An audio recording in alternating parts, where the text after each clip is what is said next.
First, you battle somebody. There's a lot of tension because you don't know them. But after that wall is broken down, when you battle, there's so much of a conversation that can be had. Like when I battled Chess, the same day his friend died, and there's a lot of hate, a lot of hurt and frustration in his eyes while he's rapping to me. And once I realized that, it brought me back to when I battled Prep, and I lost my brother Tay, I lost my sister Tennille, the month of the battle, and there was like a lot of hurt behind it. So when I reached out to him after the battle, it was a better connection, a better relationship. Like, listen, I know what you're going through, man, but you got to lean on God for that peace and that comfort that surpasses all your understandings in this situation. You got to just lean on God and everything. And I couldn't say that to him in a battle. These are things, I'm not trying to hear it, I'm trying to rap. But when you actually just put the bars aside, the cameras are off, and you're actually able to have that conversation, that's what matters the most. Let's get the people what they want. The Wade O Radio Show.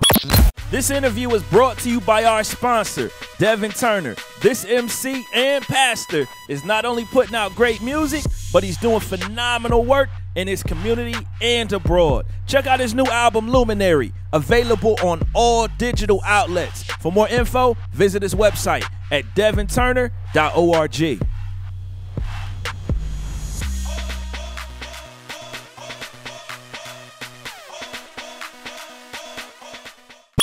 DJ Wade O here, of course, with my brother The Saga. We are backstage at the Sessions tour. Yeah. How you doing, my brother? I'm blessed, man. First of all, let me say this, bro. Let me say this. I'm cutting you off, but let me say this, bro. Yeah. You support everybody, bro. I love it, man. Every time there's a show in New York, you there. And I don't even be at all the shows, but every show I go to, I see you. I just love, you know what I mean, just the unity between me and a lot of the CHH artists. Like, me and my brother Kevin, you know Kevin. Yeah.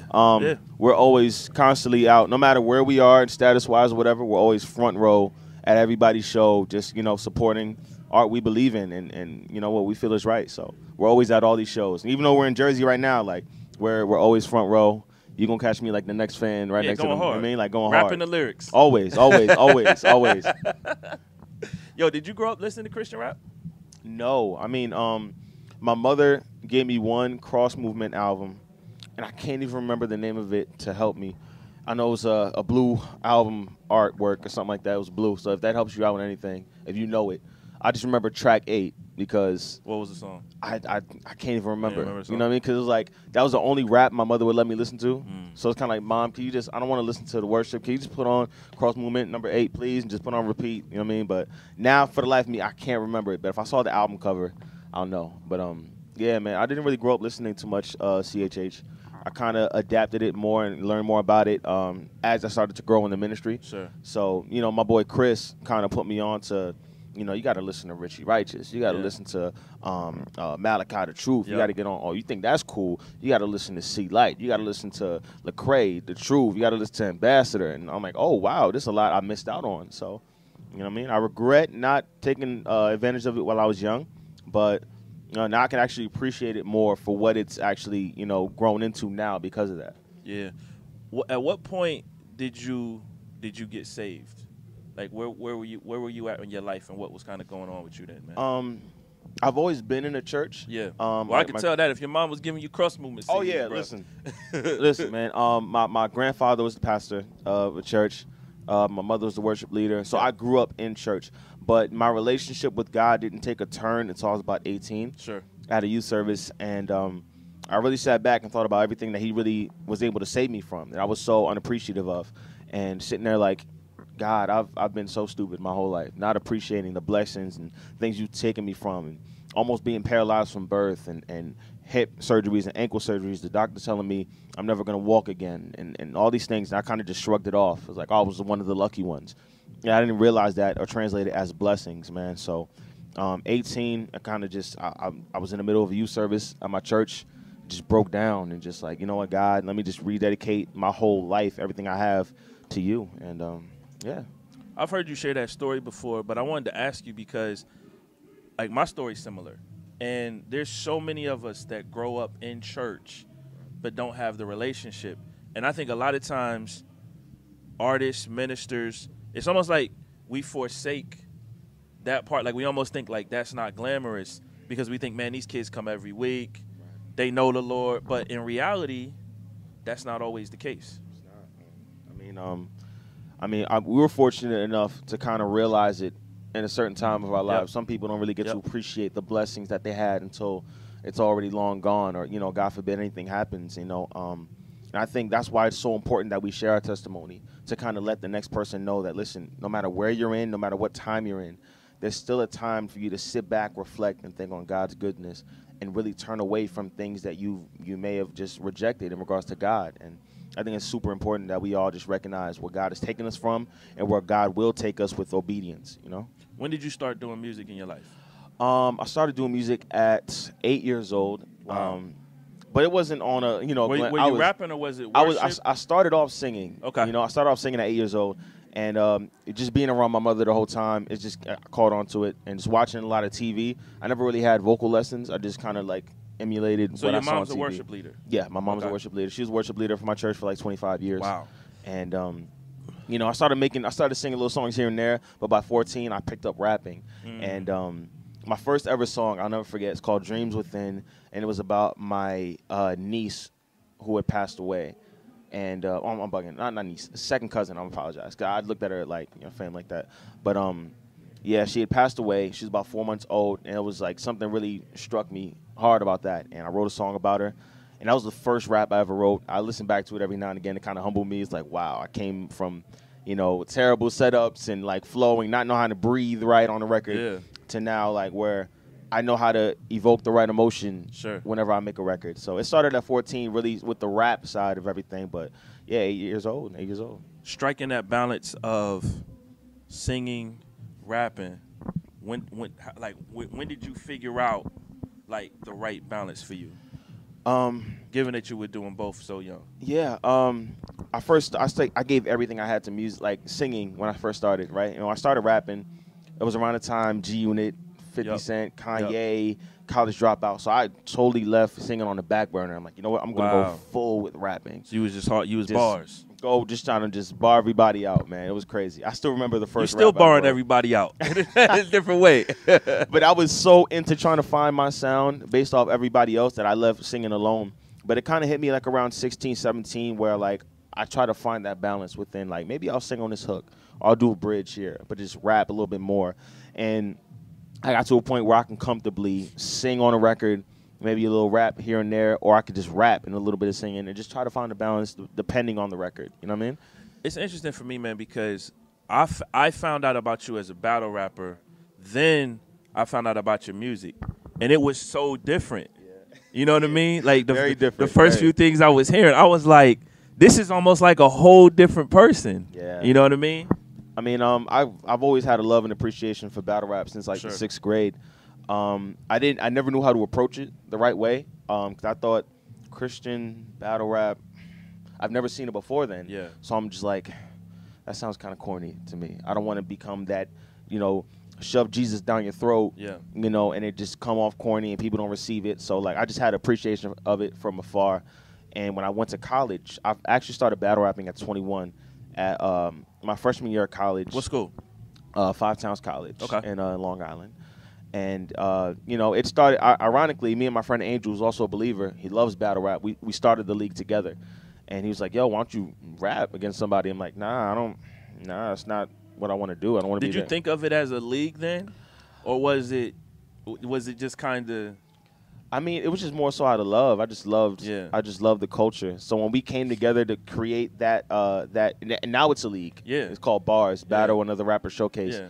And at the time, I just wanted to just help put on an event and feel like, I feel like I'm a part of the culture now. He's like, why don't you rap? And, I fought with God a little bit about it, praying on it heavy, and, God really put it in my heart and just like, go forth. And I'm like, so a lot of the people you were battle rapping even then weren't Christians. This was my first battle was against a dude named Dre McFly. Okay. And he's the typical street rapper. Gucci, Louis at the time, everything was popping, and he's just like, I got money, I got this, that, your girl, you know what I mean, all that stuff. So at the time, he was the perfect person I wanted to battle because he stood for everything that I clashed with spiritually, and just everything about his character was something I'm like, nah, there's got to be something behind that. And that, it started to, it went from writing about him to writing against what's making him, what he's hiding behind. Yeah. I'm a rap about Dre. Yeah, that's and I'm like, good. nah, I'm a rap about why you have to feel this way because of these That's insecurities good, you hide and you hide behind That's the good. clothes, the money. I want to get to the core of who you are. And once I seen that happened, God started to really, implement these things into my raps. Like, yo, this is bigger than just breaking down your opponent. Yeah. It's getting to the core of who they are and building them up in Christ again. You know what I mean? So It's funny, man. Every time I've talked to you, Loso, I haven't met A Ward yet, but even Street Hymns, you guys always say, yo, we attack the worldview, right? And I feel like just hearing you share that story, it's like, I mean, you're a pioneer. You know what I mean? Like you know that's big coming from you. No, man. but you know that, like that's real. Like I appreciate in that, that man. space, you are absolutely a pioneer. And I feel like if you didn't go through that process, like early on, that whole attacking the worldview, that to me, that's what made it a thing for Christians to be able to. I mean, I'm not saying like I know like Tunnel Rats and Cross Movement, like they. Of course. Like they'll tell you like, yo, we was doing battle raps back then and something, but it's different now because you got the YouTube angle and it's recorded. think These are events. Even with, because I don't want to disregard anybody else who's Sure. doing this before. I think Sure. they have Mr. Biscuit, Isaac Knox. Yeah. I want to make sure I'm saying this right. 3DPF. And these dudes were believers Yep. in battle rap. Yep. I think what the difference is how unashamed we were now in this generation, how we proclaim Christ Yeah. on the stage. Back then, they were more so like, I'm Christian, so I'm not going to curse. Yep. Or I'm Christian, Yep. so I'm not going to do this. Like me, Loso, A Ward, Street, we took that aside. We're like, no, we want to get to the root of the ministry. Yeah, like bro. we're here proclaiming Christ and what we do in a room full of thousands that may not agree. But that's where we ruffle some feathers in regards to like, listen, you may not agree with it, but understand where I'm coming from, and we can have the conversation. And I feel like that's what really set a trend of like the whole Christian hip hop, Christian battle rapper. Yeah. You know what I mean? Yeah. And I thank God for that because it wasn't an easy process walking into that ministry. Like sometimes I wanted to give up and like I don't want to be known as a battle rapper because they're not known for good music. They're not known for this. And I don't want. And I feel like even before I stepped into battle rap, I had pretty decent music that I want Yep. people to listen to. And like you said, you heard about the battle rap before you understood the music. Yep. And the music's been in my heart for years before battle rap was even in the frame. And I didn't want people to disregard that. But slowly but surely, people are starting to pick up like, wow, Loso can actually make music. Street Yep. Hymns is making Yep. music. A Ward, Yep. Saga, Yep. like things are starting to pick up like, okay, this is more than just battle rap now. These Yep. dudes actually came here to do some good things in regards to just preaching the gospel, whether it's in music or battle rap or even when you meet us in person. You know what I mean? It's really ministry all the way through. So let's keep going through your career. So you had the league that you started, Bars. Was there another stop before URL? Yes. I had about 3 battles in Bars. Okay. Dre McFly, Devin Lake, and Alonzo Green. And after that, I battled Alonzo Green. He had a battle at another league called Battle Rap Arena. Okay. And his battle recently dropped, and he tagged the league owner, and he tagged me in the comment like, yo, you got to have Saga come through and battle. I'm like, That's respect right there, though. Yeah. That's And, respect, bro. like, y'all got to have Saga, right? And at the time, they Did you weren't- definitively win these battles? Yes. Okay. Okay. I mean, so they had a judging system back then with the crowd, based off the crowd, you Yeah. know, the whole thing. But I feel like even if you watch it back, you'll be able to see who won the battle. But he had a respect enough for me to be like, he tagged the league owner, like, you have to invite Saga. That's dope. And it was like, league owner was like, I don't know, the Christian guy, we'll give him one round to see what he can do. And that battle was against Notic the Boss, and that was the battle that Norbs, who was like the A&R for Smack, and he was there for it. And that's that battle that called Win on Rapzilla when it first called on. And that was the battle that literally changed everything because Norbs went back and told Smack, and I'm like, yo, this dude right here, this dude is a real deal. He's Christian, but give him a shot. Gave him my PG battle against Black Mugga the same year. And from there, I went to BET the same year. So I went from battling College League, Battle Rap Arena, URL, 106 in Park in the same year. And just to see how fast God was able to elevate things once I stood out of my own self and just like, you know what, I'm going to trust you, even though I don't feel good about this decision.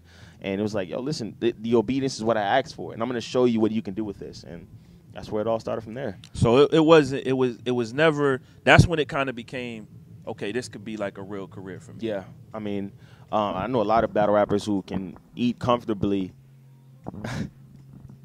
Playing the record, it's cool.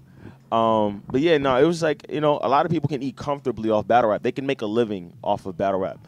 And the goal wasn't for me to make a living. Like, even when you asked Loso, Street Hymns, everybody that when we first came together, I told them off the rip, like, God placed it in my heart to not really be here for a long season of my life. You know what I mean? The goal is to kick the door open and allow others to just flood the scene and just kind of fall back and get back to wherever God called me. Because I don't want to get too comfortable in something that God's called me to do that I don't hear him calling me anymore. Yeah. So if I get so comfortable in battle rap and God's like, yeah, you got to let that go. Your next thing is to evangelize elsewhere. I'm like, nah, but God, I got to battle with so-and-so next month. So how much longer you think you got, bro? If I could put a number on it, I'd say maybe another 3 years, if anything. That's a long time in battle rap, though, bro. Oh, yeah. I mean, that's depending on how active you are, yeah. that could last you a long saying. time. Yeah. But I feel like there's a few more things that need to be done. What up, bro? A few more things that need to be done. But other than that, I feel like the impact is still there. You see it in Loso, you see it in Street Hymns, A-Ward, to be able to build with those brothers and see how it's crazy. Cause I feel like Loso actually mentioned it in an interview from before. Like, we all came around the same time, and none of us are whack. It's kind of like, so we're not like, oh, he's okay, but we all have our own respective impact, no matter where we are. And I feel like that's not a mistake. I feel like God knew what he was doing, with me, then Loso right at. I believe it was me, then Street Hymns, then Loso, then A-Ward. But it's just amazing to see how God works in that. Yeah, bro. Talk about I don't want you to put people's names necessarily, but just some of the conversations that you've been able to have behind the scenes. I mean, if you want to put names, you can, but you know what I mean? I'm always of course. about that. I mean, one thing I will say is I want to say shout outs to O-Red if he's watching, because after my battle with Tink the Demon, I was chilling on the side of the stage right before he battled, and he's like, "Yo, Saga, like, I want you to pray for me." Wow. I'm just like, I get it. I'm just like, all right, the Christian guy, you want me to pray? All right, He was serious. He's like, no, I'm really serious, bro. Like, I want you to pray for me. I was like, and what do you want to give up to God right now? You know what I mean? He's like, I just want to make sure I get through my material, honestly. You know what I mean? Just make sure that. So, me and him, we prayed to the corner of the stage while somebody else is still battling. We're in the corner. It's like, God, I just pray that, you just have your way in him, or just beyond battle rap. He wanted prayer for the battle, but I'm making sure that, to sow a seed that, Absolutely.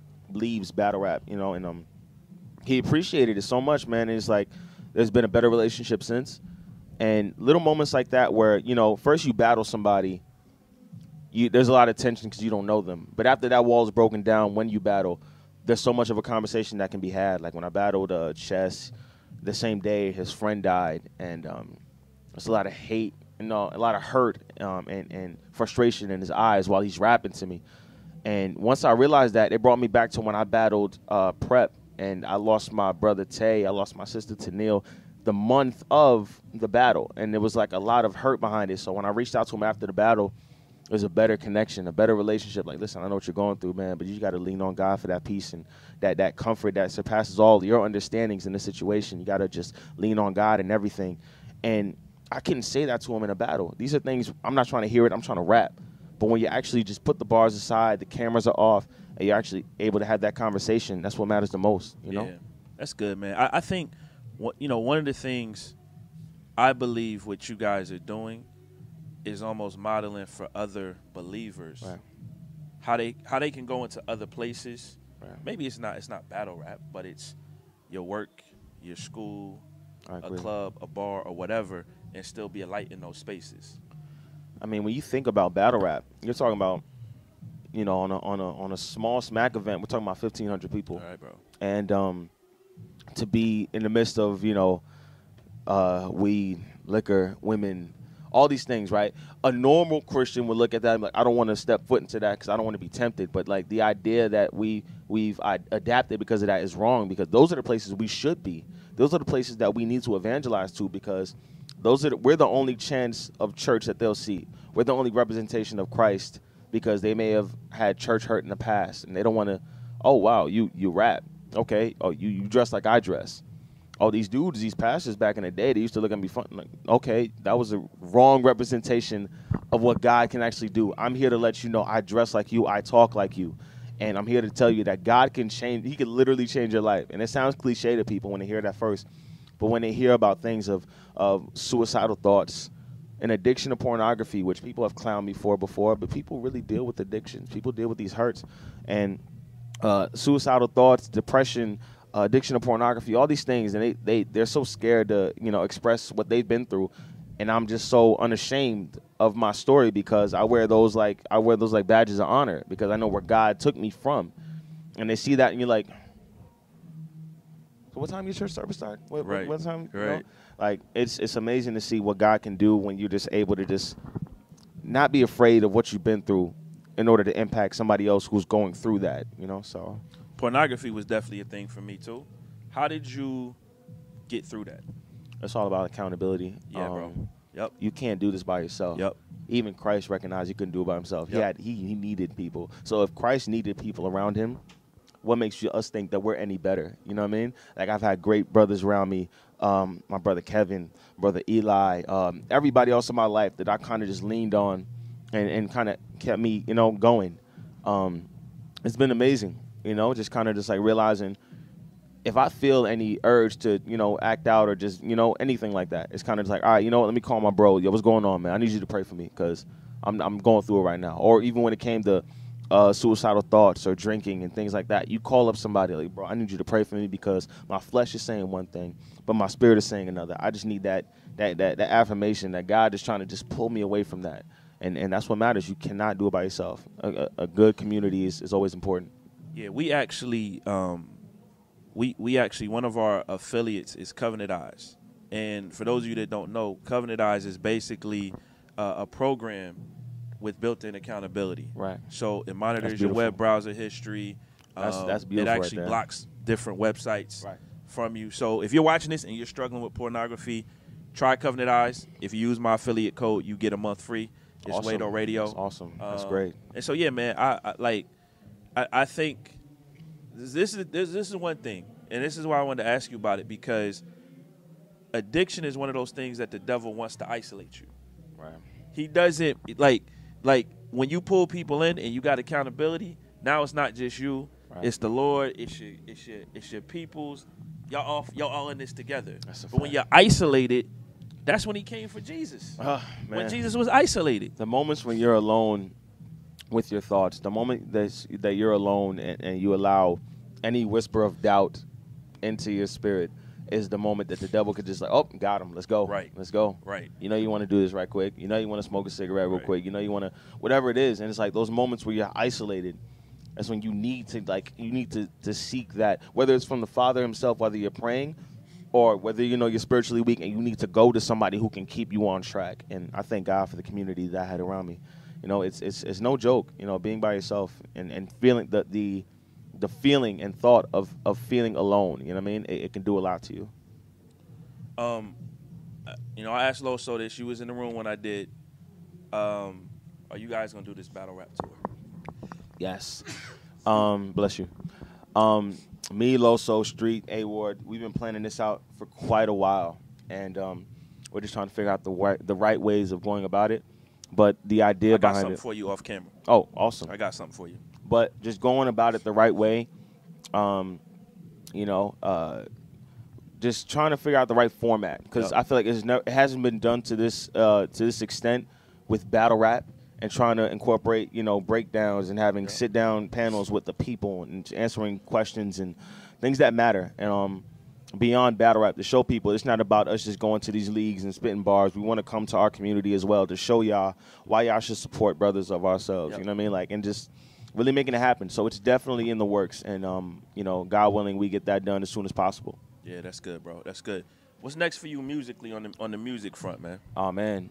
New project. And even on the battle front. Oh, man. New battle in December.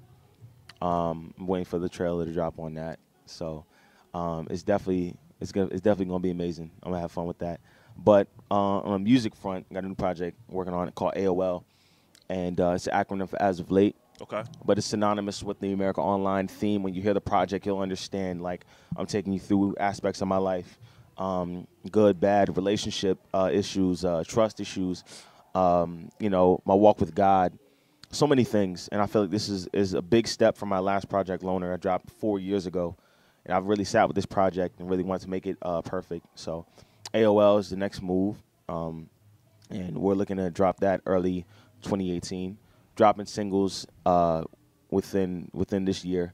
And, you know, we're dropping freestyles, and I got a freestyle dropping really soon. My brother Proof, and I want to get, you know, back to the music groove again. With this time, I took a little break from battle rap to kind of focus on the music, and now I'm ready to start, you know, releasing these things that God gave to me. You know, so I'm really excited about it. It's dope, man. Bro, I'm sincerely happy for everything that's happening for you.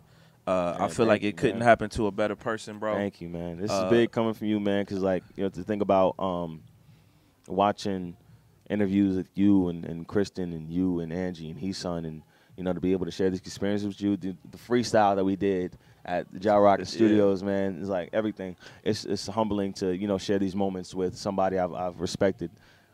Man, I appreciate that, bro. I think, like I said, man, your spirit, like, it's rare that you see artists going to other artist shows consistently. Yeah. Like, and it's everybody, bro. Everybody, bro. My brothers, Gennaro Music and Community, everybody here is like all family. Aaron, Daraj, Cannon, everybody. It's like it's all family. So whenever they're in the area and I can make it happen, I'm out there.